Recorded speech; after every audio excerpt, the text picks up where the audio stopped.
before I went to sleep, I think I was on Reels, and I literally thinking, why am I doing this? But then I keep going. So you just kept doing it? There's a chemical or something that's like... That's literally a drug, bro. Yeah, that's how like people feel when they smoke or like they drink. They're like, why am I doing this? Why did you keep scrolling if you felt like that? If you felt like I don't know. I don't have the answer for you. I was watching a Theo Von podcast. I think somebody sent me a reel. Obviously, it's easy to scroll. You're gonna go a few, but then after like, why am I on here? I don't feel good doing this. I read this book called Amusing Ourselves to Death. He talks about how television was ruining people's lives. This whole idea of a news segment was ruining people, and we just wanted like the most amount of entertainment from anything. The whole business model of entertainment is there is only one business now, and it's show business. We're just looking to constantly being entertained. There's always been entertainment. There's always been drama. Now we're so occupied and all over the place that our minds are just constantly anxiety ridden. There's bad shit happening in every corner of the world.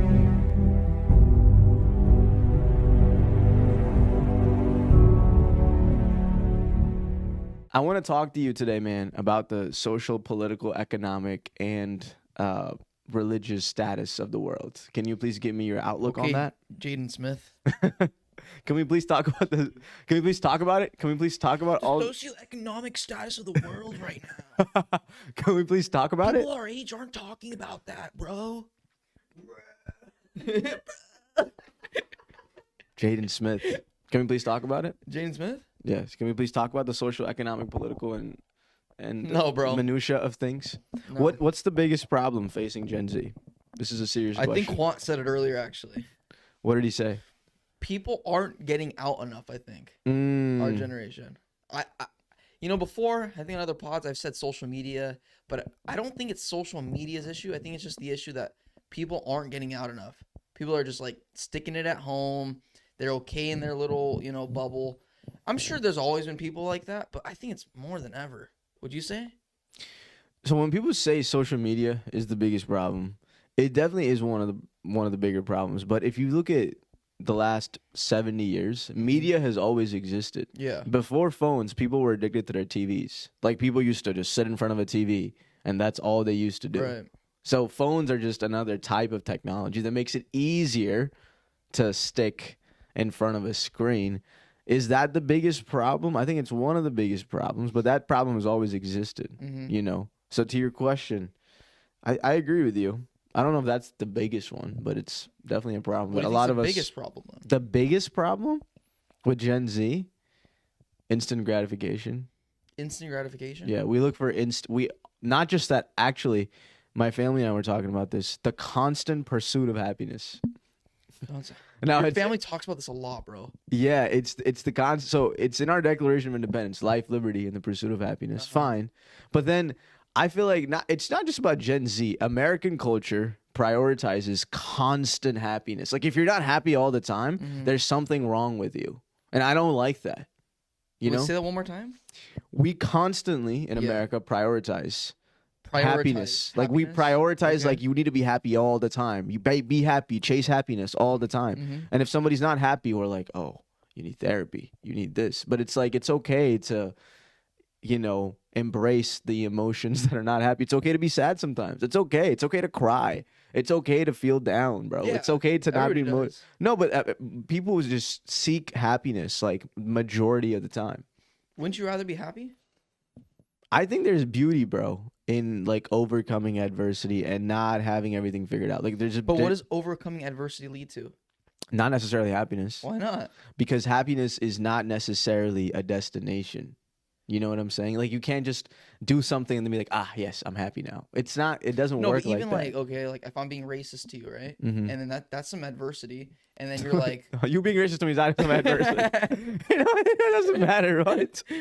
But you get what I'm saying. There's I don't get what you're saying. Some racism coming at you, and you're struggling with it mentally. You're like, I got this. I got this. It's not because my brown skin. It's not because my name's Ibrahim or my last name's Ahmed or I'm Pakistani. It's 2025, bro. Come on. Do you get what I'm saying though? No, I actually don't get what you're saying. Racism? I don't get that example. You don't think racism is adversity for people? No, it is. It is definitely. That's my point, bro. Obviously, I'm messing with you. Oh, you're saying like racist to you. No, you're saying like. So hold on a second. So you're saying overcoming any kind of adversity leads to happiness. Yeah. Because you feel better about yourself. I don't think that's true necessarily. Because you can overcome. When you feel because 100%, when you overcome adversity, you will feel better about yourself. And what is that what emotion does that invoke? But feeling better doesn't necessarily Mean lead to happy? happiness. Yeah, in my opinion. So you don't think you're happy when you feel better? No. I mean, that can definitely happen. I'm just saying it's not necessarily that if A happens, which is feeling better, then B will happen, which is happiness. So what happens then? What can happen? What are the options? Well, you just feel anxiety. You still feel like you're not happy because a lot of times, if you look at super rich people, they get that first $1 million paycheck. No. They wanted that, That's but they fine. don't feel happy. I'm just saying overcoming adversity. I'm talking about this specific thing. Yeah, they when can you overcome adversity. What emotions can be invoked? A, you can feel like, oh, what was all of it for? Because I don't feel the way I wanted to. That can happen for sure. Has it happened to you? Has that happened to me? When you're overcoming adversity, I don't think I've ever heard that in my life. Overcoming, yeah, I think that's happened to me. If I overcome what something, was all this for? What was I? Well, yeah, overcoming? what was I like? What this was? Oh, because I think as humans, bro, we're very ungrateful. So when we overcome something, we're like, oh, on to the next thing. So let's we forget everything. That's what I'm saying. Like, no, I disagree with you. Okay, tell me why you disagree with me. Because, bro, I think so. What adversity is inherently something that is a problem in your life, and problems in your life take a lot of energy. They take a lot of resources, like physical resources, mental resources, energy resources. Right? It takes a lot of this. Right? Prayers. There's a lot, and if you're taking so much resources out of yourself to overcome this one issue or this one problem, I'm not saying it's just one. I'm saying if there's one specific issue, then inherently you will feel better once that is gone. You will. But that's what I'm saying. I'm not disagreeing that you won't feel better. I'm just saying feeling better doesn't necessarily lead to happiness. You can feel better, but doesn't mean you're happy. That's what I'm saying. Okay. Maybe I'm misunderstanding. Are you saying happiness as like a constant feeling?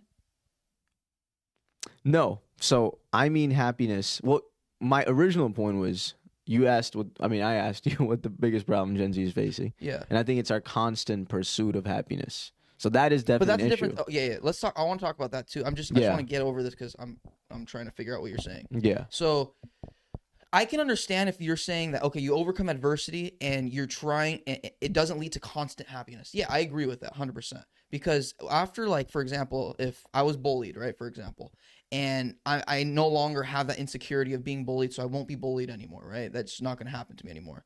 I'm going to feel better about myself and I'm going to feel happy. Am I going to feel constantly happy? No, because eventually I'll realize, hey, I didn't even need to be insecure in the first place. Yes. Right? And that's why it's like, what was then I can understand your point in what was all this for? What was all that stress for? I can understand that.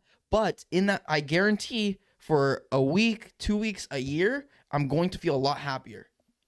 Okay, I agree with most of what you said. Here's where I disagree. Okay. I think in that scenario, let's say you were bullied, somebody was being racist to you. Yeah. You might not feel happy because it was a problem that you never expected to have. So it's like you're not really overcoming an adversity because this is the added thing that you're addressing. And it's not necessarily going to make you...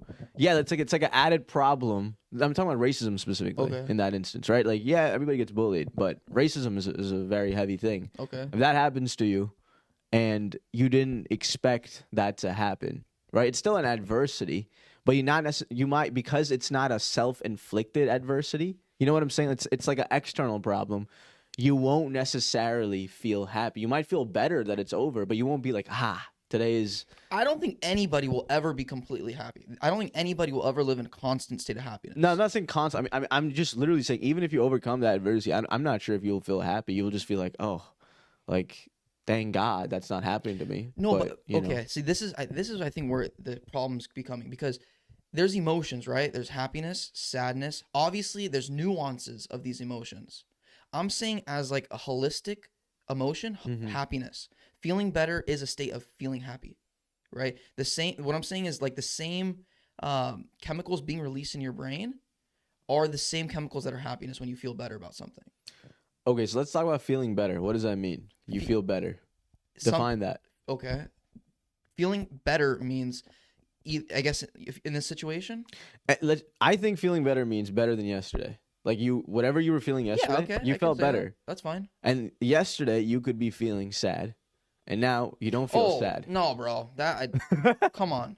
Because then every single day your feeling better emotion changes. Yeah, that's what I'm saying. Like, I don't know if feeling better equates with happiness. That's my argument. You know, Do you really believe that though? Do you think your emotions are on a daily basis? You don't think you have like a longevity like emotion? Like you can't think of states in your years where you're like, in this point of my life, I was even though obviously every single day there's the nuances, right? But over 2022, I was happy, or on 2022, I was depressed. Okay, so great. That's a really good point. So I think about it through the lens of hardship, not through the lens of happiness. I'm like, how hard was my life in 2022? How hard was my life in 2021? What was the level? What was the barometer of hardship?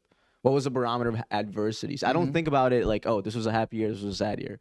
I don't really look at it like that. Honestly speaking, No. That's. I'm thinking. Yeah. I'm trying to think if I do. What do I do? Yeah, because I do think. I don't think having hardship means you're depressed or unsatisfied.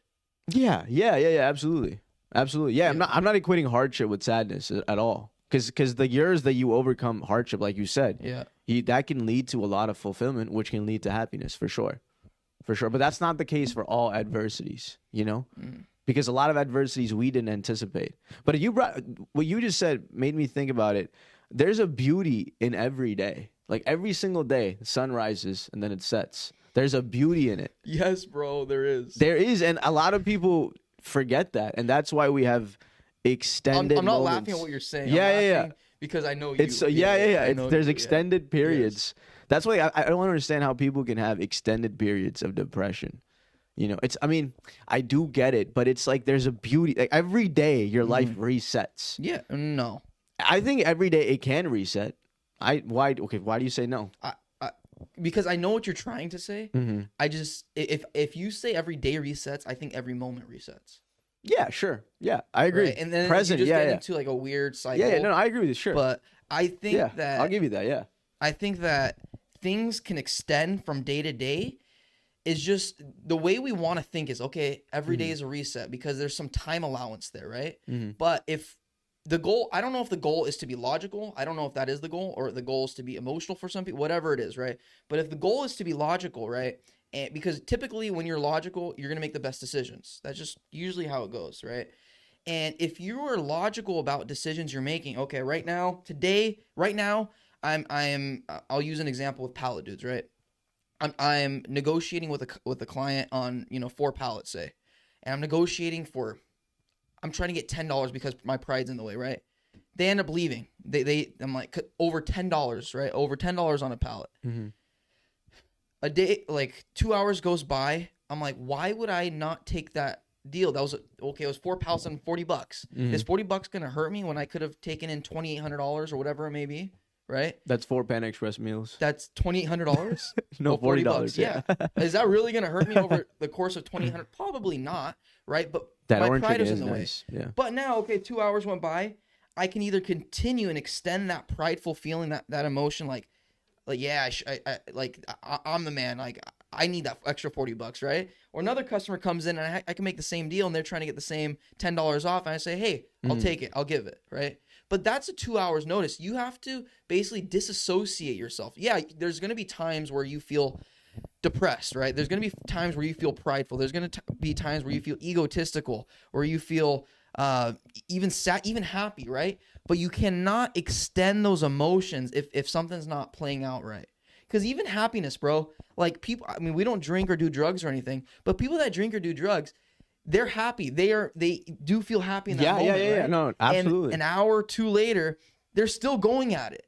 And they're probably feeling a lot more happier than they were 2 hours ago because they're much more off of that high, or much more off of that alcoholic feeling, right? The point is, it doesn't mean it's a good thing just because you're happy, right? It could lead to bad decisions. It could lead to bad consequences. I agree. And so I think that the goal is to just like, you have to constantly self-reflect. And I think that's what I've been working on the most. I think I think I'm a very self-reflective person, but over the course of like I said, time periods, I'm trying to be self-reflective on the moments, because in business, man, I'll tell you, dude, there's times where I'm just like, Like I say things or I do things, and it's like why? Like I shouldn't have done that. It was just like counterproductive to what I'm trying to get at, right? The goal in business, you have sale goals every month, right?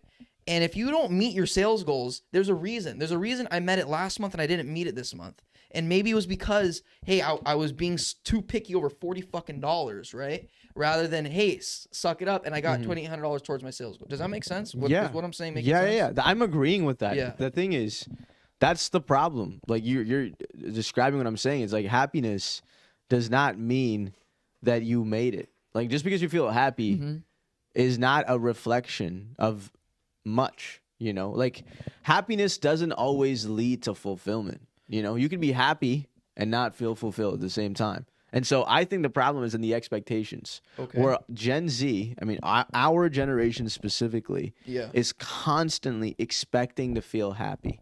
And when you constantly feel happy and still not feel fulfilled, you're just like, whoa, what's happening? You mentioned drugs. So many kids in our generation do the most like vaping, instant nicotine rush, instant happiness. You know, it can for some people. That's always been a thing. Yeah, I think it was worse before. Cigarettes and stuff? It's cigarettes. Yeah. Pipes. No, but I mean, we have access to drugs now more than ever. In 2025, the access to drugs is way easier than, say, 1990. You can get... I disagree with that. Why do you disagree with that? I think it's the same thing. It's the same access? 100%. Well, weed wasn't legal back in 1990. It was still hard to get. It doesn't matter. Bro, everybody in the corner is selling weed. Yeah, but I'm saying like the access, like the whole conversation around drugs is also changing. Because you have doctors, at least in 1990, as far as I know, there weren't really doctors that were saying, yeah, weed is good for you. Because now we have doctors saying... there's a stigma around it. Yeah, there's a stigma. And now doctors are saying weed is fine for you, which is not true. Like, it's not a good thing, period. Like, to do any kind of drug, even recreationally, is just not good for you healthy. I don't think any external substance is good for you. Unless it's prescribed. Even then, like, I don't really agree. Even then, you're right. Even then, like, doctors easily prescribe you painkillers for some, like, pain you're having, and then you get addicted to painkillers. Unless you have, like, a thyroid issue, unless you have something, like physiologically wrong with you, I don't believe anything mental should be. I agree. This whole conversation about shrooms, psychedelics, like normalizing shrooms and psychedelics, it's not good, bro. Have you seen people who do shrooms and then have like a bad trip? No, they're messed up emotionally for the rest of their lives. This can happen. The rest of their lives? I mean, a very large segment of their. I'm not even making this up. Like, there's like literally people that can happen to. My point is like. I think our culture, I don't know what's happening, honestly, but they're normalizing drugs more than ever before.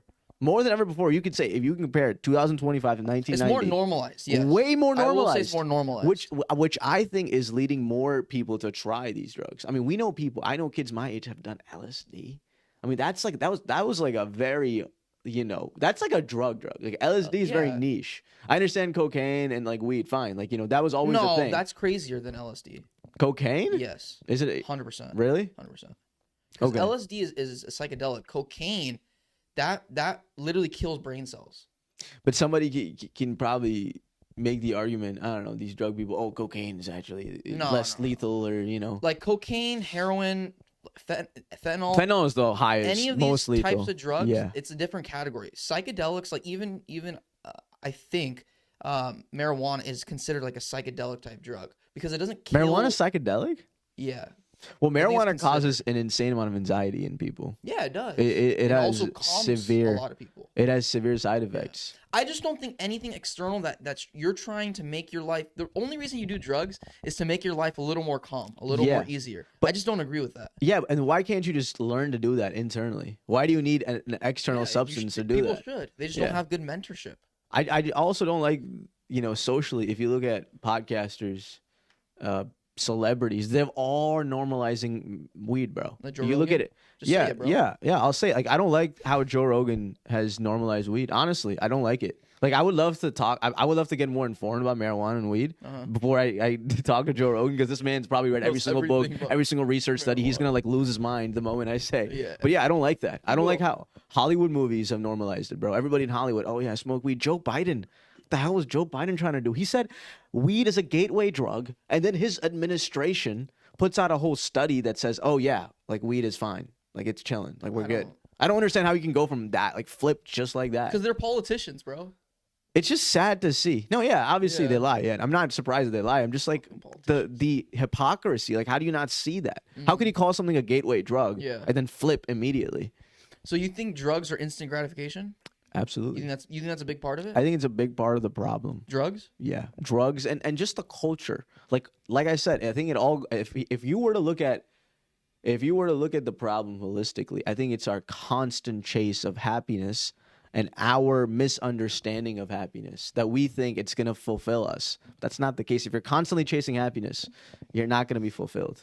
Okay, counterintuitive point to this is people, because I do think a big problem is people stay in too much, right? Like I said, I don't think people are happy staying in. Why do they do that?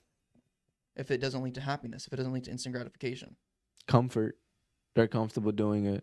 Right, but that's not instant gratification. No, yeah. Right? They just get used to it, you know? I mean, but yes. you get what I'm saying? It's not instant gratification.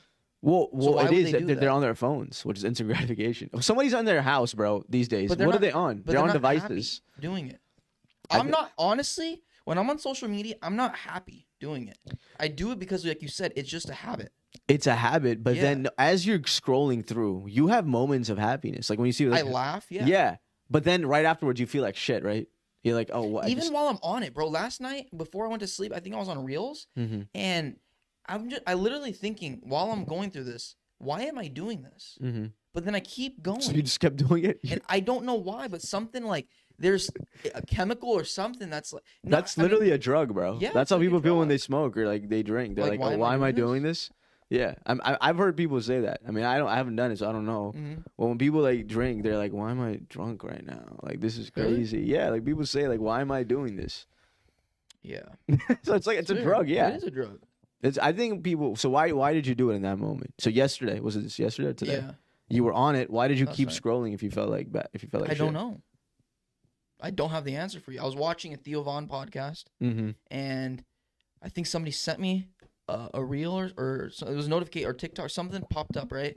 And then I hopped on it, and then obviously it's easy to scroll. You're gonna go a few, but then after like I was only on for like I think 10, 15 minutes, but like towards the end, I'm just like, why am I on here? I don't feel good doing this. You have notifications on for everything? No, text messages.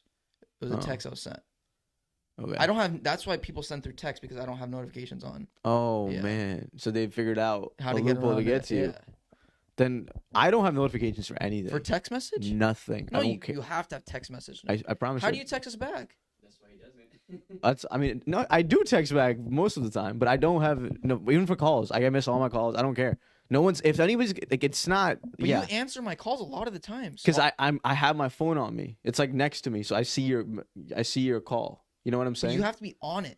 No, it can be next to you. So you can be on your laptop. Your phone can be next to you, and I see the phone light up. Or you're saying your phone is silenced. Yeah, it's silenced. I don't have notifications, but I don't have notifications because when you get a call, it still lights up. It still shows your face. Oh, it still will, but you just won't see a missed call from someone. Yeah, exactly, exactly. Gotcha. Okay. It still lights up. Yeah, so I take it. Okay, yeah, got it. I understand. Even text message, same thing. Yeah, if I'm on a laptop, it pops up. Yeah, it pops up. But yeah. So are you on your laptop more than your phone? No. I honestly, I've been trying my best to limit my consumption. It's a beautiful thing when you don't go on your phone or your laptop. What I've been doing is just literally leaving the house with my phone and my laptop. So when I text you guys in the group chat, will not have access to my phone or laptop. That's me just leaving my stuff in the house, going to the library, and just reading. Yeah. Reading at the library? Like I do that. Yeah, I've been reading a lot. Not at the library specifically, but yeah. At the library? Not specifically. I do go there sometime from time. I go to the cafe. I read. I just shut everything out, write, and read. That's it. It's like literally take a hand. How do you feel? I feel so much better. But in the moment, do you feel like fuck? No, it's just liberating. Honestly, it's liberating. I think a lot of people are controlled. You know by the funniest thing to me is though when he's like, "I won't have my phone until 6," and he'll text back like at 2. I know. Yeah. I give in. I do smile when I see that. Yeah, that's sad. Thank you. And I'm gonna try my best not to do that. I feel bad too. I'm like, wow, I just totally. You think about that? Yeah, I do think about that. I'm like, damn. Yeah, I'm aware. I'm aware, man, of the hypocrisy from time to time. I'm a human. I'm trying, man. At least you're doing it, man. At least you're not doing it. I'm trying to do it, man. It's hard. I think it's hard. I read this book called "Amusing Ourselves to Death" recently, Amusing ourselves to death. Amusing That ourselves. sounds like a good book. Is it It's a good? great book. It's a great book. If you want, I was gonna ask. I need a book rec right now. if you want to read Yeah. that book, I can give it to you. Amusing. What It's is it in called my again? Amusing Ourselves to Death. It's Okay. by Is it about instant gratification? no, it's kind of. So it was a book written in the 1980s Okay. by this professor of communications at NYU, and he talks about how television was ruining people's lives. How like network TV, this whole idea of a news segment Mm-hmm. was ruining people because we were instantly just gratified in a way by looking at conversations that were heated, and we just wanted like the most amount of entertainment from anything at the time. And he was basically saying, remember the book A Brave New World by Aldous Huxley? You remember that? Yeah. And then you remember 1984, right? Yeah. By George I never Orwell? read Brave New World. I've read 1984. Okay, but 1984's premise was there was gonna be like autocratic, somebody who's a dictator taking Yeah. over, right? And like Big Brother Books controlling. to burn. Yeah. Yeah. And then Aldous Huxley talks about no, it's gonna be kind of we're gonna be destroyed but not even know about it. And he's saying 1984 is that happens in some countries, but in America it's gonna happen what Aldous New World. Huxley talks about. It's like we're gonna be destroyed and nobody's even gonna ask the question why we're being destroyed because we're so naive to the whole situation. So he talks about how the deviation from print, so like newspapers and books, to TV is actually bad because it's Okay. just it focuses on entertainment the entire time. And he says the whole business model of entertainment is there is only one business now, and it's show business. Like everything is just show business. We're just looking to constantly being entertained. And I think if he was alive today, he would kill himself because like Have you seen it? it's on steroids. What he's talking about is on steroids. Constant entertainment all the time. I see where he's coming from. I don't know if I necessarily agree with everything. Read the entire book. Yeah. He puts it way better than No, I'm I'm describing it to you. Yeah. I will say, bro, whenever I'm reading a book or listening to a professional, I always agree with them because there's logic. There's a reason they're professional in what they're doing, right? But if you go back and think about it, it's like because I've had this happen where it's like you go back, you're like, wait, I don't necessarily because I don't have to agree with it, right? Just because I don't agree doesn't mean it's not true, right? But something I'm thinking, okay, is before social media, before TV, people have always been searching for entertainment, right? That's why there's been jesters. That's why there's been, in ancient Rome, there was a Colosseum. A realistic version of these, right, is drama. That's what they're looking for. Entertainment is drama, okay? Because of social media, I don't think we have as much drama, like within our own social circles. I think we look out to social media because it's easier to find drama there. Does that make sense? And I think that's more, in my opinion, that's more beneficial than drama in our own circles because it doesn't cause us anxiety. It causes us more amusement, right, of other people. So yeah, there's always been entertainment. There's always been drama. But he makes a good point that in the 1850s in America, especially like in the founding days, like let's say 1700s, everybody used to be so literate and knowledgeable and read constantly. They just read through flyers and newspapers. Yeah. And there were these lyceums that conducted like debates between people. Okay. So remember Abraham Lincoln? Yeah. No, I And don't. then Abraham Lincoln, the 45th vice president of the United 45th? No, man. Really? He was a president, 16th president of Really? the United States. Yes. Abraham Lincoln, yes. Lincoln Douglas. Hold on, Never heard bro. of that guy. Lincoln, remember Lincoln, and then Stephen Douglas, I think is his name. The Lincoln Douglas debates. That was like a thing that happened in the 1850s where intellectual people would debate for like 5-6 hours. Yeah, okay. And people would go there just to Modern watch. podcast. It's like a podcast, modern day podcast, but people would actually go in person and like watch these long format conversations and debates. Okay. And everybody was just involved in their local community.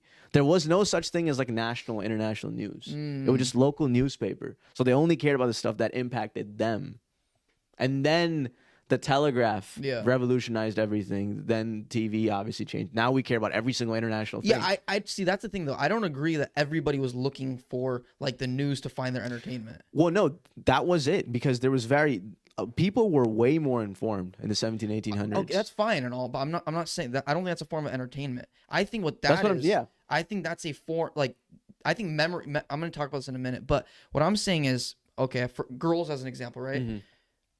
Always have drama with each other. This is just true. Every girl I've ever known, their circle, there's always some drama, and they'll end up being friends or they'll talk bad. I mean, have you seen White Lotus season 3 yet? No. Okay, so there's one group on there. these group of girls, all they're doing, they're literally friends on vacation together, but one is talking to another about the other girl. Yeah. Another girl's talking to the other girl about the other girl, and it's like this triangle, right? This weird fucking triangle. That is, in a nutshell, what girls are. Yeah. That is what girls do. Okay? I think it's always been that way. I think it's always been that way in the 1850s, even the 1600s and the thousands, and when Jesus Christ was around, right? My Lord and Savior. Mm-hmm. I think that's always been a thing. Okay? I don't think that people are only looking for news for their source of entertainment. I don't think so. No, and no, I don't think that's even close. That's not to what it. I'm saying. Entertainment. I'm saying people were so informed and they were so educated at the time that they didn't have time for entertainment. Like, yeah, sure, there was entertainment and there was drama, but they were so involved in their local communities. They were so involved about the actual nuances of issues that people were literally. That's how they would spend time. They would go out to these lyceums and just watch these debates and like just not leave their seats for like hours on end. Select group of people, not everybody. No, a lot.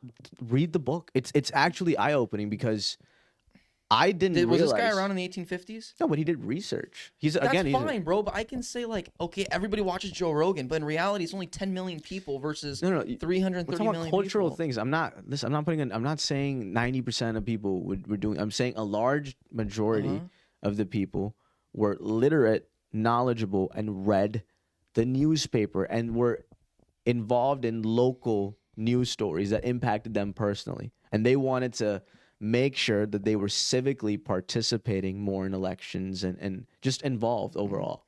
Now, I forgot the specific things that he talks about, but he obviously gives you data to back it up. Right. Like the amount of households that were subscribed to a newspaper. I think it's like 80 to 90%.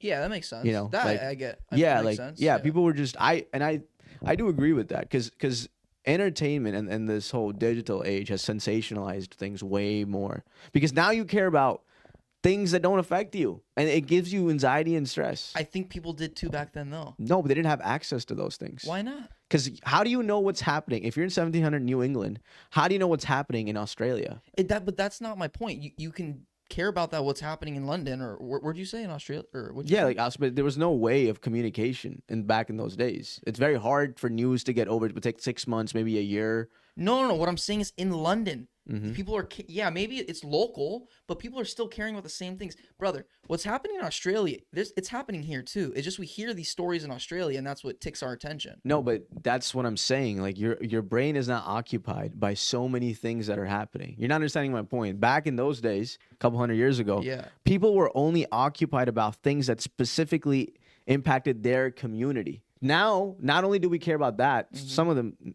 Actually, I think a lot of people don't even care about what's happening in their local community because we're so obsessed with what's happening nationally and internationally. Now we're so occupied and all over the place that our minds are just constantly anxiety ridden, like constantly, because there's bad shit happening in every corner of the world. That's my point. There was no way of knowing what was happening in this corner of the world because of the lack of technology, because you can't just turn on the news and watch what's going on in Australia. That's my point. I get that point. That's my point. I just don't know if it's worse. That's what I'm arguing. I just don't know if it's think worse. it's better. I think it's better to live life because you're only in control of what you can do, you know? But you don't think people had anxiety about what was happening in their local people can have anxiety, but that's what I'm saying now. I'm arguing the same point. You're saying they're anxiety ridden. I'm saying that I think they still were anxiety ridden. Not to the degree that we are. I don't think so. Because now you think about it, bro. We just care about so many different things that are happening, and none of us. And the thing is, at least in those times, if you look back at the text of the 1700s, there was sensationalism in print, but it was talking about the nuances of issues. Let's say the topic of taxes. Why are taxes bad? Why is Britain taxing our colonies? Let's actually evaluate. So the Federalist Papers came out in the late 1700s. People were involved in the nuances. Now we don't care about the details. We just care about something major happened. JFK files got released. We all know the headline, but we don't know actually what's going on. That I agree with. It's all headline. But there's a reason, right, in the 1700s that was happening. Because we were trying to build our own country. But I'm just saying, but even just look at the culture though. We were concerned with the nuances. People read into things. Now we just read the headlines. That's it. That's all we do. It's a cultural thing. Nah, bro, that's the thing, dude. This is a common misconception, bro. In Rome, when Rome was thriving, it was the same concept, bro. People were going to the Colosseum. Maybe they didn't know what was going on in London, but it's irrelevant what was going on in London at the time. That's not the point. The point is people were still just as amused. They were still just as entertained, still as anxiety-ridden as they are now because there were still issues happening at the time. They were comfortable. I'm not denying that they weren't doing that. I'm just saying now it's constant entertainment everywhere you look. I think it's the same thing as back then, though. No, I disagree. This is now, if you look at history, there was entertainment. And you're also assuming, bro, that everybody's reading the newspaper. They were. I don't believe that, dude. Well, not everybody. Again, I take that back. Not everybody. I don't believe 80-90% of people were reading the newspaper. Okay, but then how do I even disagree with that? Because you're making an assertion on the facts. That's the fact. Like, they did a study of people back in those days, and that's what they found. 80-90% of people can be subscribed to something, but doesn't mean, dude, that's the whole business model of Planet Fitness. That's the whole business model of anything. You're trying to get more subscribers and people to actually enact in Historians have concluded that culturally, people in America 200 years ago were more informed about politics. And I agree with that. But the reason I agree with that is because of the atmosphere at the time. The atmosphere at the time was completely different. People are way more comfortable right now. Yeah, it was revolutionary times, yes. But I'm talking about, let's take America out. Let's look at another culture. People were just concerned about the minutia of things. Yes, they were always entertained. But right now in 2025, we have constant entertainment every single where we go. We emphasize entertainment more than anything in life. Then let's talk about something. Let's not talk about America. Let's talk about something else specific, okay? Okay. What do you want to talk about? I've talked about Rome. I'm just going to use Rome as an example. You can use another. But I don't know much about Rome, but go ahead. Yeah. Okay. Rome. I mean, first democracy, right? But in a certain point, there was comfortability times, right? There was times where there was a time period where there was 3 kings in a row that were just like, they were doing good. Everybody was fed. I mean, not fed like we are, but it didn't matter. It's irrelevant because there's no way to compare it to American 2025. Everybody was comfortable, right? Nobody was worried about the minutia of things, of what the king is specifically doing, of who's going to die. People were just comfortable. They wanted to see the entertainment. They wanted to feel happy. That's you can compare that to now. But did they have access to a TV 24/7? Could they turn it on? Could they go on their phones 24/7? Bro, that's the thing. You're comparing it to times right now. But why should we not compare because they times? Can't compare to times right now. Only we can. No, but that's my whole argument. I'm saying that's like saying Rome in the 1400s is comparing it to Jerusalem or something in 0 AD. Well, that's the same. That's concept. The whole point of history. We're comparing old times to present times. Yes, granted, I understand what you're saying. It's unfair to compare something that didn't have access to. But I'm just saying, overall, as a society, who was more fulfilled back in those days where people didn't have access to this amount of technology, or us? And I'm arguing that because of their lack of access to technology and because of their lack of the constant need for entertainment that people in our day and age have, they might have been leading more fulfilled lives than maybe we are. Fulfilled? That's a different argument. That's what I'm saying. And I disagree with that too. Why do you disagree with that? Fulfilled, bro? Yes. No way, dude. Yes. There's so much more opportunity nowadays than there was back then. Even 30 years ago. But just because there's opportunity, way more opportunity. Just because there's opportunity doesn't mean most people are gonna be fulfilled. Because there's a whole. But fulfillment comes from acting on the things you want, and the things you want come with opportunity. Do you think most people are acting on the things that they want right now? I think opportunity-wise, more than back then, for sure. I mean, again, now if you want to make that argument, I can't talk to you about Rome because I don't know much about Rome. But I can talk to you. Go ahead. I mean, I can talk to you about, I mean, the thing is, it's hard to look back at governments. Even ancient, like Native Americans, you can say, right? Like there was time periods where they're just fulfilled, where the sun god didn't come down and say, "Hey, I need you to kill somebody," right? Because there was no eclipse. You get what I'm saying? That was their anxiety-ridden time. But those 20 years period, 30-year period where there's no eclipse, they didn't need to kill anybody. They felt comfortable. So what did they do? They went and they hunted and they did drama and all this. You're confusing. Technology, what does technology help us do? Make our life easier, right? Okay, you're saying just because our lives are easier, we are more fulfilled than them. No. So what do you make saying? Holistically, bro, I think there's way more opportunity, not just because technology, maybe, technology's facilitated it. That creates opportunities for people. But there's also a lot more people nowadays that are able to do something. But do you get what I'm saying? But there's a whole paradox of opportunity. Just because you have a lot of options doesn't mean your life is automatically going to be more fulfilled. 100%. But I think you will. I think in numbers, just like like in warfare, you can even say in this in numbers with options, with opportunities, because you can consider each soldier an opportunity. In warfare, the person with the most soldiers is going to win. That's warfare. Doesn't matter. That's not always been the case, though, historically. You know that, right? Bro, okay, look at Spartans versus Persians. Sparta had 300 guys coming. Yeah, they did well, but ultimately they got defeated because Persians had unlimited people. If Russia and Ukraine kept fighting, Ukraine will eventually lose because Russia has more people. Yeah, but in like wars, numbers are not like it's not always the case that the person with the most amount of people wins. Always. 100% of the time, bro. I can give you the example of 1400 years ago, Prophet Muhammad, peace be on him, 313 soldiers versus 1,000 Meccans. Beat them. No, but because that's a limit. I'm saying like people like for example, like the Persia. Persia had unlimited people. If whoever you're saying had 1,000 people versus how many? 30? 313. 313 versus 1,000. If 1,000 kept sending more people, the 313 will vanish. Yeah, but that's not how things work in reality. Like that is how things work in reality. No. That's not always the case. No, like Russia cannot always just keep sending up because it has a limit. Everybody has a limit. That's what I'm saying. Whose limit is higher? Russia's limit is definitely higher. But hold on a second. Like I don't. You don't get the comparison? No, but your whole argument is based on hypotheticals. No, it's not. Yes, it is. How is that You're saying hypothetical? You're saying hypothetically, the country can just keep on going up. But that's not how war actually works. War works based on practicality, like what's actually happening on the ground. That's not true, bro. How war works is there's somebody in the back, a general, right? Yeah. That's deciding strategy. Eventually, the king tells a general. I'm just saying from back then, right? The king tells a general, hey, dude, if we keep sending people out, maybe we're going to win, but we're not going to have enough people to even keep our society going. But it doesn't matter because Persia is going to win. That's not what Persia cared about. They just cared about the land.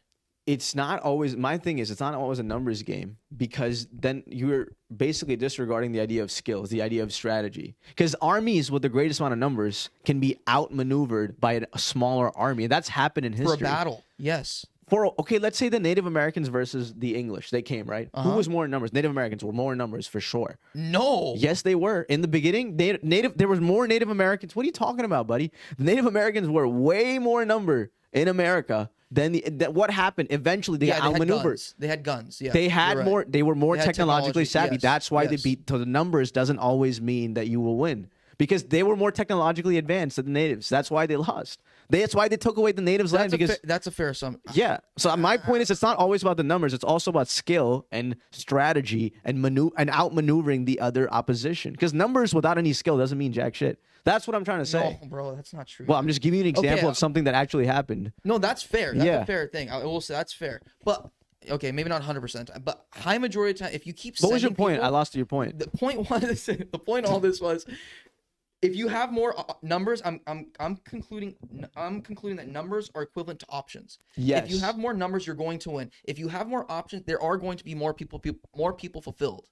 That's my point. So you're making a point about like just basic math. You're saying the more options people have. Yeah, bro, it is basic math. Yeah. I don't know. I understand where you're coming from. That's what I'm saying. I think there's more people that are fulfilled now than there were back then. Well, mathematically, you're right, because there's now more people than there ever were in the history of the world, as far as we know. Even if they're the same amount of people, it's just there's more opportunity.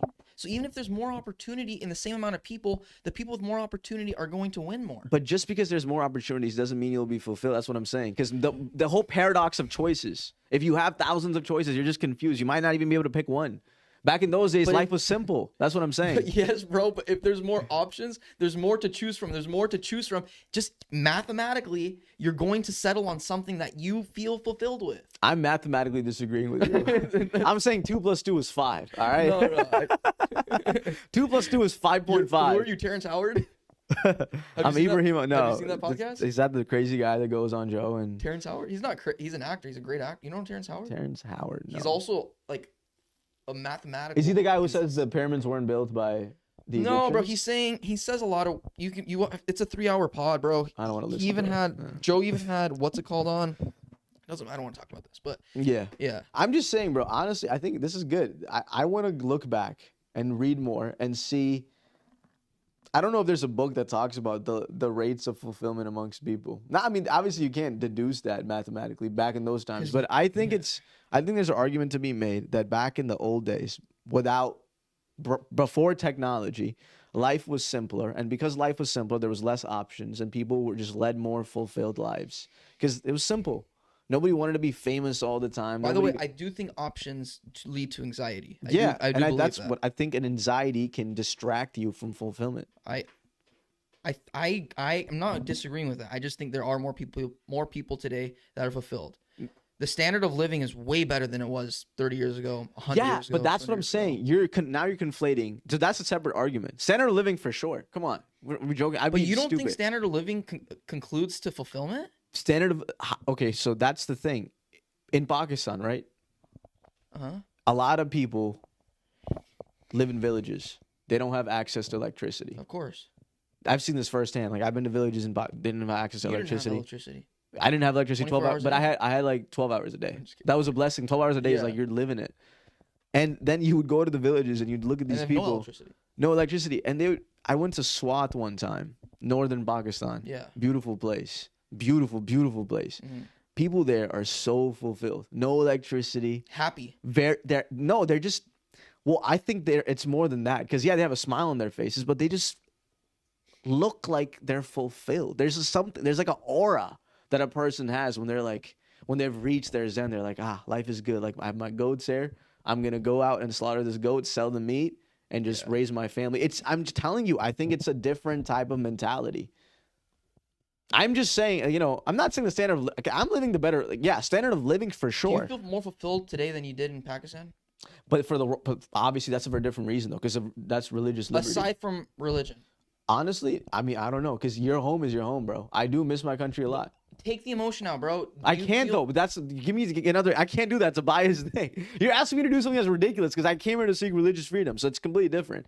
It wasn't with standard of living, because my standard of living, I mean, the electricity is the only thing I can think of. Do you feel more fulfilled chasing comedy and chasing acting than to be a lawyer or a doctor in Pakistan? That you would have been 100%? No, but I was going to chase cricket. My dream was becoming a cricketer back then. So I don't know. Do you think you would have done that? Yeah, I would have done that. You think so? Yeah, I would have gone all in. Yeah, I think so. I don't know about that, bro. I think so. I think I would have done that. The thing is, that's what I'm saying. You can't compare that example because I came here for different reasons. I didn't came here to. That's fine, but I'm just saying, take the religious piece out. Okay, some Joe Schmo, whatever, right? Comes from Pakistan. I know there's no Joe. Yeah, there's Joe. Yeah, there's definitely Joe Schmoes. So Muhammad comes from Pakistan over here. Okay. And back then, his parents were gonna make him be what I said, a doctor, whatever. Doesn't matter, right? Here, he wants to chase comedy. Why? Because there's opportunity here to do something that's more fulfilling. Maybe he had a funny bone back there. Maybe he did. Maybe he wishes, hey, imagine I can make this my living. Imagine I could be a Kevin Hart. But it will never happen. But here's my counter to that. Great point. Yeah, sure. But the thing is, because he doesn't know that's possible for him, it's not even an option. So it's not giving him anxiety. I don't think they don't know it's possible, because I'm sure they know who Kevin Hart is in Pakistan. Well, now people do. But I'm talking to you from the lens that just this idea that there's more opportunities does not mean your life is going to be better. Your standard of living might be better because, you have access to electricity and life is easier. But just because life is easier doesn't mean you're more fulfilled. Because there's beauty in literally chasing to get water. Our argument was more times, you're saying more times than not, back then you're going to be more fulfilled. Yeah. I'm saying more times than not, now you're going to be fulfilled more than back then. Yeah, that's the argument. Yeah, I stand by my argument that back in the older times before technology, people led more fulfilled lives than we do. Is life easier for us? For sure. Is our standard of living higher? 100%. I can't deny that. Yeah. I'd be like stupid to deny it. I'm just saying, if you look at fulfillment, which we can't like conclude that argument on the basis of anything because we can't go back. Mathematically, you can. I don't think mathematically is accurate in this instance. I don't think that's a good use of. How though? Because we have more numbers. There's more people now. Even if you say it, mathematically, you're right. Yeah, mathematically, there's more people now. So yeah, we have the odds are more people are fulfilled. Okay, think about it like this too. You go to In-N-Out. There are 5 options to drink. Okay. You go to Sonic. There are 300 options to drink. Where do you think you're more likely to buy a drink? Probably the 5. No, bro. Because you have less. The thing here's okay. I know what you're saying. The paradox of choices. It's not good. No. It's easier to make an option because there's less choices. It doesn't mean that you're going to make more of an option. Does that make sense? Repeat that. Okay, just because there's 5 choices, 100% it's easier to make an option. It's easier to make a choice. Yes. Because there's 5 options. Yes. But that doesn't mean you're more guaranteed to make a choice. That dude, it's just Yeah, but it's more. But that's what you just said. It's easier to make a choice, right? It's easier, right? It's easier to make a choice. So that's what I'm saying. Because it's easier to make that choice, you'll be more fulfilled. If you're in that shop with but 300 there are options, more. I'm saying there's more people. If you take 100 people, there's more people that are going to buy a drink because there's just more things to see. yeah, but that doesn't necessarily mean they'll be fulfilled. Have you noticed, for example, right? I'll take a few business examples. Why do people do things in business? Because it makes more money. That's the goal. If people are making more money, something's working, right? Right. I'm not saying it's the goal of life, but it's something's working. Okay. Why do you think there's 1,000 chip options in the store right now and 20 chip options back then? Okay, now you're making a different argument. Now, I'm not making a different argument. You are, because How? now you're talking about capitalism and how it creates. That's beautiful. Like what capitalism does is fosters competition. You go for the But better there's more product. money. No. Yes. That's but what there's you're more, describing. There's more money being spent. If there was not as much money being spent, they wouldn't do that. So now you're conflating, but you're now conflating fulfillment with money being spent. Just because money is spent doesn't mean you're I'm fulfilled. conflating with numbers. Yeah, but I don't think you can. I don't think you just based on. I don't. You don't think, get what I'm. You don't get what I'm saying. I do get what you're saying. Fulfillment is based on numbers too, bro. Hold on. So now you're saying, okay, hold on. I think it'll be better for people listening to understand this too. Let's say this is the old times. Okay. This $2 note. And this is new times. This is a lot of options right here. This is a lot of options. What is this? Zip ties. Zip ties. Green zip ties. A bunch of zip ties. A bunch of zip ties is the new day. Or 2025. one thing, yeah. This is, let's say, America in 1700s. Okay. 1700s America. 2025. Okay, so now make your point. Describe to me what you're saying. Describe to me. Okay. What I'm saying is with this, I'm just going to call this a zip tie, right? Mm-hmm. And I'm going to say that there are a bunch of different types of zip ties here. Mm-hmm. I am more likely to go for this option here because there's a higher likely chance that I'm going to like something in these 100 zip ties than this one zip tie working for me. Disagree. I understand what you're saying How? completely. Because there's a paradox of choices. You might get confused picking. You're saying this is a one choice fits all. But I'm not saying one. Hold on a second. Now you're reducing it down to one. I'm not saying okay, back. bro, It was just five. one. You're saying a five choice fits all. Yeah. I don't agree with that. I agree with that. I There's think no the less way. choices you have, the more fulfilled you can be, for sure. No, Bro. I stand by that. Yeah, yeah. I understand your argument completely. Yeah. Okay, take Russell for example, right? Yeah. He- No, wait. All right, Take Juan, for example, let's take doesn't drink Russell. soda. Doesn't drink okay? soda. Go to McDonald's. Is there lemonade? Maybe there's lemon. For the sake of the example, though, right? For the sake of the example, you go to In-N-Out. There is lemon. But for the sake of the example, you go somewhere. There's no lemonade. Russell is not going to buy a drink because there's nothing he can drink. Yeah, but now, okay, nothing versus more, like hundreds of options, is completely different. There's 5 options still. There's still 5 options. There's some tea. He doesn't like tea. He doesn't like soda. So what is he going to do? Drink water. Okay, but that's a super niche hypothetical example. That isn't niche, though. That is reality. No, that's not reality because in those times they didn't know Fanta existed, so they weren't craving Fanta. That's what I'm saying. You're saying just because there are more options, people will lead more fulfilled lives. But back in those days, they didn't know the options were even a thing. They didn't know Fanta was a thing. So how are they missing out on the Fanta? Because they're only used to tea, coffee, and let's say hot chocolate, right? Yeah. They don't know Fanta's a thing. Yeah, that's a fair point. That's what I'm a fair saying. point. That's my whole thing. That's what I'm saying. A person who's living in a village in Pakistan is so used to going out to like a well to get water and feed his goats that he doesn't know what it's like to have electricity. So he's not missing out on anything because he's lived his entire life like that. He doesn't know. That's my whole Okay, That's what I'm saying. I can see this point. How are you missing out on anything? Yeah. No, of course you can still be missing out on something. But then you're not aware of that, so you're not missing out on anything because you're not aware of it. In Pakistan, he is aware that you have electricity.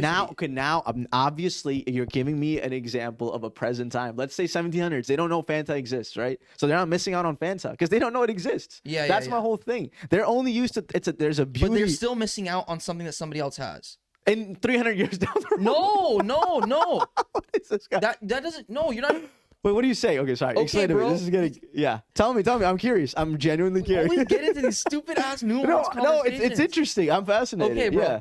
Okay, take a peasant. Okay, peasant. A peasant and a Take king. me. I'm a peasant. Yeah. I'm a peasant. Take a peasant and a king. All right, you can be the king. Who has more options? Who Yeah, has more options? king The can peasant is going to compare himself to the king. Sure. Yeah. And he's going to feel less fulfilled because he feels like he's missing out. Disagree. How do you disagree with that, Do you bro? feel like you're missing out on Donald Trump's life right now? Yes. You're missing. What kind of a comparison is that? Like, Are you stupid, bro? No. I am missing out on $1 billion and what it could feel like to be on a yacht and to have 15 cars at my disposal. Yes, I do feel Okay, so that. here's the fallacy in that. First of all, you're comparing yourself to somebody who's 79 years old. So you're not even eligible to be president. It's not an option for you yet. So why even, like, you know what I'm saying? Okay, I'm saying you're saying the ultra wealthy. Actually, I was the one who gave you. opportunity. But how are you missing out? I'm saying, okay, a peasant and a king. You're they not can be the same constantly age. comparing yourself to President Trump. That's like saying my grandfather. Is my grandfather missing out on what Trump has? Absolutely, he's missing out on what Trump has. Okay, no, hold on a second. Right now, who's in charge? Let's say the modern day example of that, right? Let's say we're peasants and Donald Trump is the president. Yeah. Probably we can say Elon Musk is the king. Let's say Elon's the king right now. Okay. Let's say that he's And the who's king. the peasant? We're the peasants. Oh, we're the peasant. Okay. Are you constantly? No, let's say somebody our age. Your point is he's 79. Let's say somebody our age. Who's our age? Say that's you're actually president. doing- I'm not president. Yeah, but then obviously you'll be compared because it's the same age. Now we're coming into a completely different umbrella of arguments. Stick to that example of king and peasant. I like that. Okay. Let's say they could be the same age. I'm just giving you. Let's analyze this right now. President, let's fuck this guy Trump, man. No, let's just say king Everybody and peasant. keeps- Let's just say king. It's easy. It's Okay, simple. king and peasant. King Okay. Elon Musk, we're peasants right now. Are you constantly thinking about, damn it, I'm missing out on Elon Musk's Nobody's life? constantly thinking about. So that's my whole point. But they are thinking about it. No, I don't think You majority don't have of to people. constantly be thinking about something to not be fulfilled. What? You Hold do on a not second. have to constantly be thinking about something to feel less fulfilled than somebody else. Okay, so exactly. So if you're not constantly thinking about it, how are you going to lead a life that's less fulfilled? That's my point. Thank you. You don't have to constantly be thinking about something to want Exactly. I agree with you. it. Then you agree with my point. No, I don't agree with that because You just said you agree. hold on a second. I agree. King, oh no, I don't want to talk about Trump or Elon. Very simple, bro. Very simple. A peasant who can only eat bread, Yes. or a king that has an option Yes. of a pig, a cow, Sure. a chicken, a Yeah. lamb. This motherfucker that eats bread wants a pig, a cow, a chicken, a lamb. He wants that. But is he going to be kicking his feet, kicking the dirt? Damn you, son, for not getting me that chicken? No, he's not going to be doing that. But he's going to be wanting it. You don't have to constantly be wanting something. You don't have to be yelling or be emotional about it to want it. The king, I guarantee, doesn't wish he was only eating bread. He feels more fulfilled with the food he's eating than only the bread this one peasant's eating.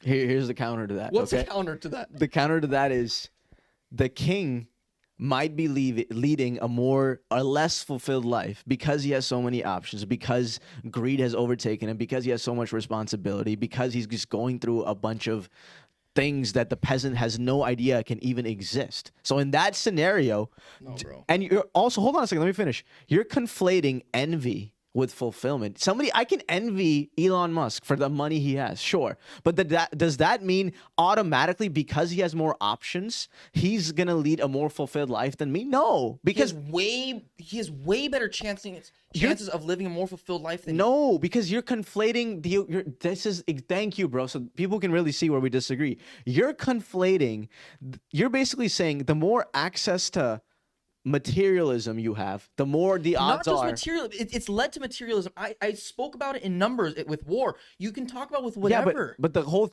My whole point is the more options you have, I disagree. the more chances you have. No. I disagree. I disagree with You that. have to agree with that. I do not It's have to agree with true. that. What we're disagreeing about is a very like profound thing, because you're saying the access to more things can lead to happiness, and I'm saying no. Actually, the over excess of things can actually lead to less happiness and fulfillment.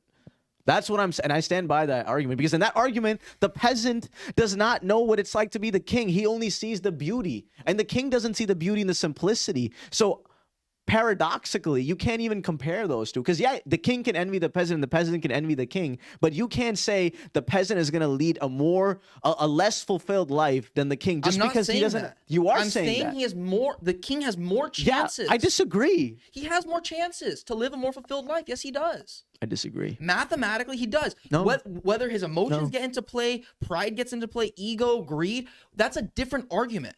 My point is, there are Marcus Aurelius, okay? This guy, you can compare Marcus Aurelius to like King Louis XIV. Mm-hmm. King Louis XIV, Yeah, he's done a lot of things, but I don't think he was a very fulfilled guy. Marcus Aurelius, same thing. They both ruled. One ruled France, one ruled Rome, but whatever. Marcus Aurelius lived a more fulfilled life. I'm comparing apples to apples here. But it's because his emotions came into play. He wasn't as egotistical, wasn't as prideful. He took himself very seriously. But King Louis XIV built a fucking palace of Versailles for a woman, bro. That's because his ego got to him. Not everybody thinks like that. Do you think King Louis XIV of France lived a more fulfilled life Then Marcus Aurelius? Yeah. Absolutely not. But they had access to the same things. That's my point. They have access to the same things. So you have a higher chance of living a more fulfilled life. Okay, so now you're describing human nature. You're saying two people who have access to the same things will No, have bro, unequal you're results. not getting what you're saying. You're not tracing to what I'm saying. I'm tracing. Dude, what I'm Tell tracing, me. this is where I'm going to come back at you, okay? Okay. You're saying Come back at peasant, me. king. Yeah. Come back at me. Peasant and king, okay? Yeah. You're saying... I didn't. You brought up that example. Yeah. Listen to my point, bro. I'm listening. I'm bringing up all these examples because you're not tracing what I'm saying. Peasant and king. Mm-hmm. Okay, I'm saying king has more options, so there's going to be a higher chance he's fulfilled than the peasant, okay? You disagreed with that. You said, okay, greed. You said pride. You said envy. All this comes into play in this situation. So, okay, I'm like, okay, now let's trace it to king and king, where they have the same stuff. Emotion is subjective. That is my whole point. Emotion is subjective. But just because you have emotion, just because you have all these options doesn't mean emotion is going to come into play. That is your personal choice. This peasant that can have an option like this king for this chicken, this cow, this pig, this lamb, it doesn't mean he's going to be greedy or envious. Okay. You don't get my point? I get what you're saying. Hold on. Let me say this. What did you just say? What's subjective? Emotion. Emotion is what? Emotion subjective. What is fulfillment? What is fulfillment? That's a good. I guess we should have started with this. No, but fulfillment is a type of emotion. Would you agree or no? Is it? I don't know. I don't know that. I would emotion? argue it's a type of emotion. It's not. I It's think a type fulfillment of. is one of the points of life. Yeah, I I don't know think if that's an emotion. I fundamentally believe it's a type of emotion. Okay, and my point is, I'm disagreeing with your premise entirely. Yeah, So I know can't- you're disagreeing with Yeah, it. and your premise is if you have more options, the likelihood is Likelihood, yes. the Yes. odds are Yes. you're gonna lead a more fulfilled life, right? Likeliness is yes. The likeliness, I'm not yeah. saying you're going to. Yeah, you're You just have saying more of a chance. the more of a chance, Yes. and I'm disagreeing with that. Yeah, I know you're disagreeing. I'm with that. saying the more options you have, chances are. Hold on, let me actually rephrase Go what I ahead. believe. I disagree. I'm saying that just because you don't have a lot of options doesn't mean you have a lesser chance than somebody who has a lot of emotions to lead a less fulfilled life. That's what I'm saying. I'm saying the counter, basically, the contrapositive to yours. Yeah. Yeah. I hear this argument. I've heard this argument before. And I stand And by I it. can understand that. Yeah. I'm not even saying that I would want more options. Yeah. Maybe I would want less options. And I think that's what happens in life too in general. Mm-hmm. In general, people that have more want less and people that have less want more, right? Yeah. We're never going to settle this debate because it is a, It's what's it called? subjective. A paradox. It's subjective. We can't mathematically deduce that because we can't go back in history and ask a king, were you fulfilled? And then ask the peasant, were you fulfilled? We can't compare that. We can only look at today, so we can conduct no, but this we study. know what they were thinking. That's common sense. But if you look at, if you just look at studies, and I can't point to a specific one because I haven't looked at this Okay. that Fine, intricately. bro, yes. But if you look at people with less resources, they tend to be more fulfilled. Like poor people tend to be more fulfilled than rich people. I don't know if They just- fulfilled is the question. But that's what we thing. were talking about this whole time, fulfillment, right? I think they're more happy. I've said this before. I think people that have less are more happy Why do you think that is? because I'm saying because Yeah. they have less options. They have to succumb to what they have to be happy, Yeah. right? And there's not much. But I don't know if that's fulfillment. You just said that is fulfillment, though. No, I said happy. I said they're more happy. So they're not. So you're saying happiness and fulfillment are two different things. I think it can be. Yeah. I agree. Did I Yeah. not say that in the beginning? I Yeah, agree yeah. with you. Yeah, I agree with you. But I'm making the argument that poor people, in your instance that you said, remove the word happy. I think they're more fulfilled than rich people. That's what I'm saying. And you're right. More Happiness and fulfillment are two different things. Like I said in the beginning, just because you're happy doesn't mean you're fulfilled. You could be smoking weed, be the happiest man in the world.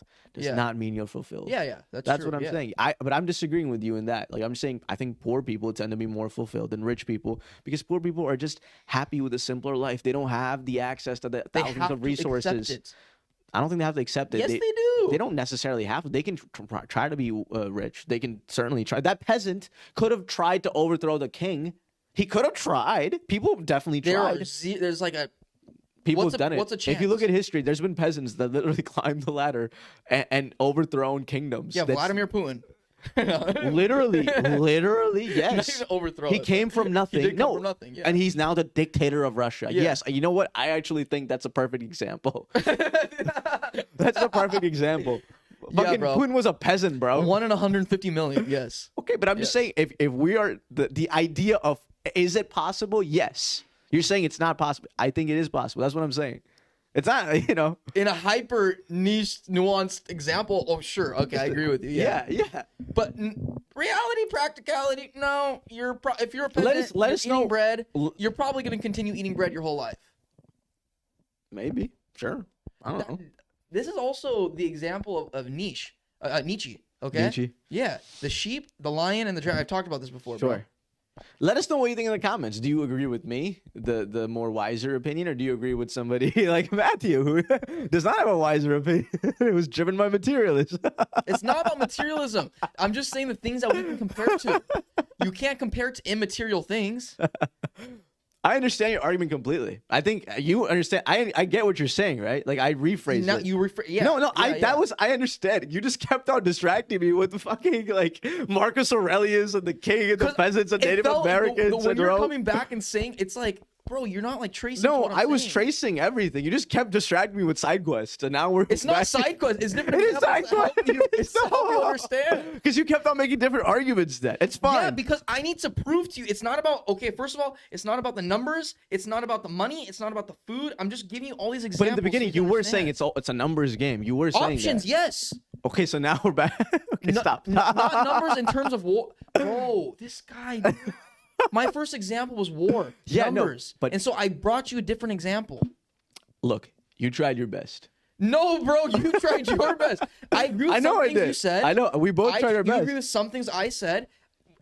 I don't think we're ever, like I said, I don't think we're ever going to agree to this, but eventually, I want to ask 100%.